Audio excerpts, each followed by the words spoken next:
Look at the images of the two office desks. Which image gives a better visual appeal?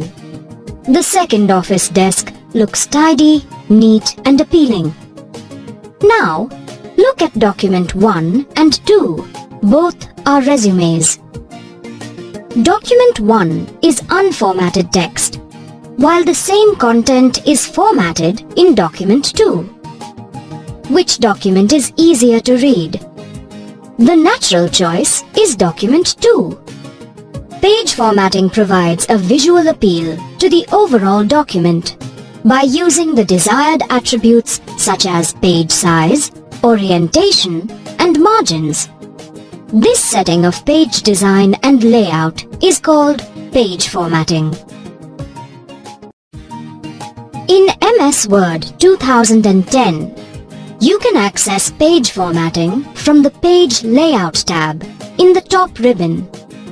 In addition, remember that one page size does not fit all requirements. The page size of the letterhead will be different from the page size of the flyer. To select page size, click the Size option in the Page Layout tab. It will show the drop-down menu of the available sizes. The desired page size can be selected depending upon the requirement. If the required size is not available, you can set up the width and height using More Paper Sizes option. It will open the Page Setup dialog box, where the height and width can be specified. This will completely change the look of the document. In a scenario where a large amount of data in the table format is to be displayed, you may require more horizontal space to accommodate more columns. MS Word 2010 provides options to change the orientation of a page. You can change to the landscape page orientation by selecting Orientation from the Page Setup group of the Page Layout tab. MS Word 2010 provides various options to view a document to cater to different scenarios.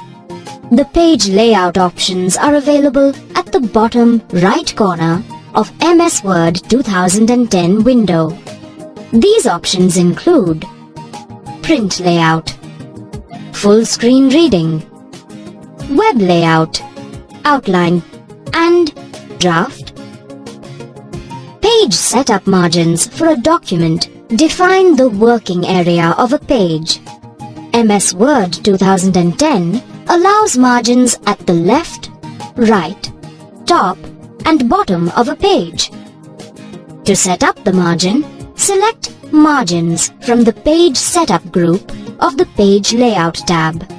It will show the drop-down menu of the predefined margins. In order to have user-defined margins, select Custom Margins. It will open the Page Setup dialog box. You can change the value of the left, right, top, and bottom margins as desired. The user can set the gutter margin, as well as in the Margins tab of the Page Setup dialog box. Gutter margin allows extra space to the side margin. It ensures that the text is not hidden by binding. In the Page section of the Page Setup dialog box, you can set up a mirror margin. Mirror margins can be utilized for double-sided documents, such as books or magazines. In this case, the left page margins are a mirror image of the page on the right side. Sometimes, you may require putting a background color or watermark on the pages. To set up page color, select the Page Color option from the Page Background group in the Page Layout tab. It will show the color theme. In order to put a background picture or a gradient effect, you can select Fill Effects. It will open a Fill Effect dialog box. The desired option can be used from different tabs like Gradient, Texture, Pattern, or Picture. A watermark is used to label and identify a document. You can't miss a watermark. To put a watermark on a document, select the Watermark option from the Background group of the Page Layout tab. It will show a list of predefined watermarks.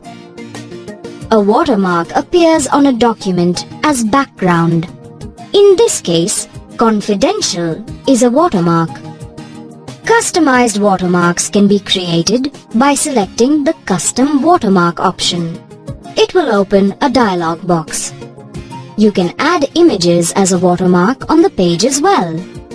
It will appear as a background. You can further beautify a document by putting a border on the pages. To put the border, select the Page Borders option from the Background group of the Page Layout tab. It will open a dialog box. You can select the desired option to put the border. Headers and footers are used in documents with multiple pages to display descriptive information and do not require a repetitive insertion of the same. It contains information such as document name, page number, the date and/or time, and an author name. To add headers and footers, click the Insert tab and select the Header or Footer command from the Header and Footer group. It will show the predefined list of header or footer. We can select the desired options from the list. In order to customize the header and footer, select Edit Header or Edit Footer. It will open a customized Design tab for header and footer in the top ribbon. The Design tab will have various groups like Position, Navigation, Insert. You can select the desired setting using these options. Once you add the required information on the header and footer sections, it will appear on all the pages throughout the document. Let us summarize what you have learnt in this video.